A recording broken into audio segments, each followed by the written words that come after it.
What's the main interest in my microlearning is this. Normally, I learn about microlearning in 29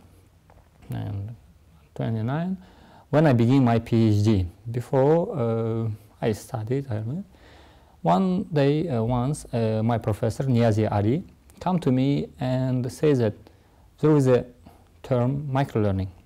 Why you didn't study for C++? First, I said that it's a simple. Why? But then I think about this. Yes, when I teach, I see that students doesn't understand some topics, or this is not easy for them. And also I think that yes, I want to do a PhD study, but I don't want to do a everyday PhD. I want to be help to my students, to my country, to my university, something like that. And this topic begins to be more interesting for me, because at the end I will do something that will help to the students, and it's new thing, a really new thing for me. And like this, I begin to study more and more, and go depth to depth and more in microlearning.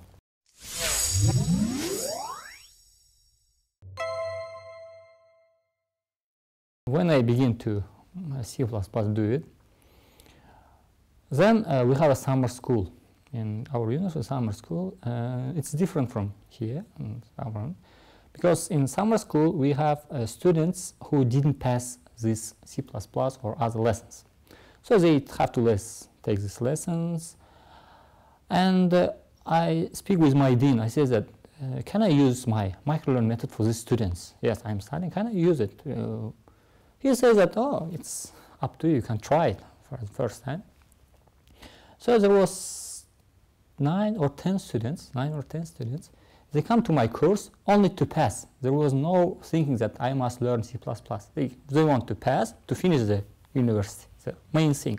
Because they think that if they didn't pass the C++ in standard seminar, how we can pass it in some? The problem is that you have to pass. And I begin to do, it was a very interesting time. I begin to explain the lessons, they have practice, there was no lectures, only lesson, try, practice, as in simple, everything I divided.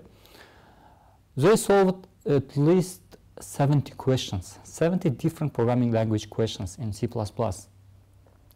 They, at the end of, it was only 15 days, but they solved 70 questions.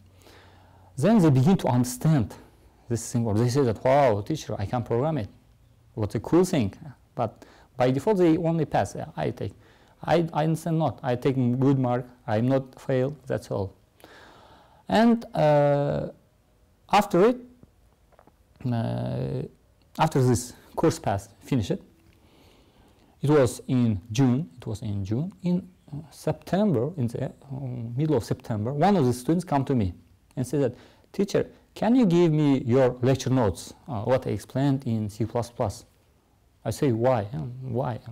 He says that after my course, he was interested in programming language, and in the summer, and after the time, till in July and August, he learned Java, because he learned the principles of it, he learned Java.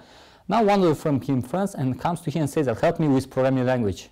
He said that, okay, and wants to take my books or something like draft book and try to use it for his students. This was 2 days of ecstasy for me, because I do something. Yes, I didn't gain any money, but as a teacher, I understand that, oh, people try to begin.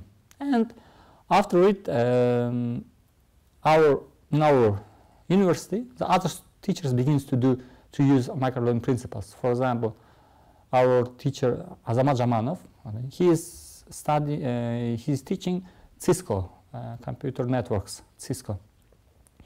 So we speak with him, and I say that, hey, you are finishing the Master of Science. What's your topic? He say, I don't know. I say that you are teaching the Cisco. Let's do a book of microlearning for computer science.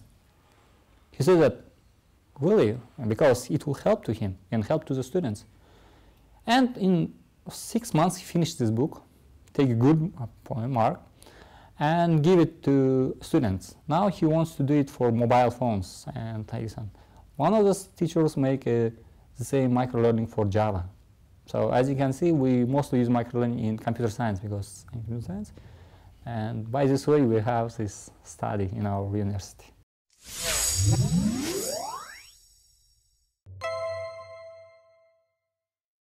One century ago, the richest man, let's say king of Austria, I don't know, it's king, let's say, the richest man or prince or queen, wants to go from Vienna to Innsbruck. He is the richest man, but he or she can come only in 2 days. Only come in 2 days, that's all. All his amount of money, it doesn't matter.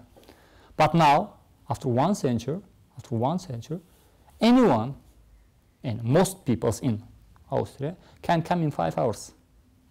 Right? Because he will sit to the train, he will give some 62 euros, and he will be here. So the time is changing, the environment is changing, our possibilities also is changing. So I think that microlearning will one of the best tools for learning students. For example, if you know a programming language, or let's say HTML, for example, HTML, you are learning HTML website. For example, we have tag P. It's paragraph. If you will use the standard methods of programming language, standard methods of teaching, it means that teacher must explain what is tag. Teacher must explain what is different type of tags, what explain P tag and how to use it P tag. So it's 4 types, and it's, I think, 2 hours. But student who cannot wait. What's the easy way? Student comes to the Google, write tag P, that's all. He sees an example, that's all. He doesn't need to listen for a teacher for 2 hours to learn it.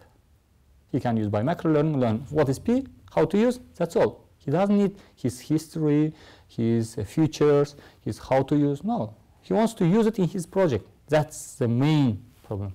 Because of it, I don't know what will be microlearning, but I understand that the people are going to the knowledge. There would be knowledge center. So we have to give a lot of possibilities, something like microlearning, maybe it will be blending learning, I don't know, mobile learning, so different types of learning we have. So microlearning is one of them, but one of the best for students.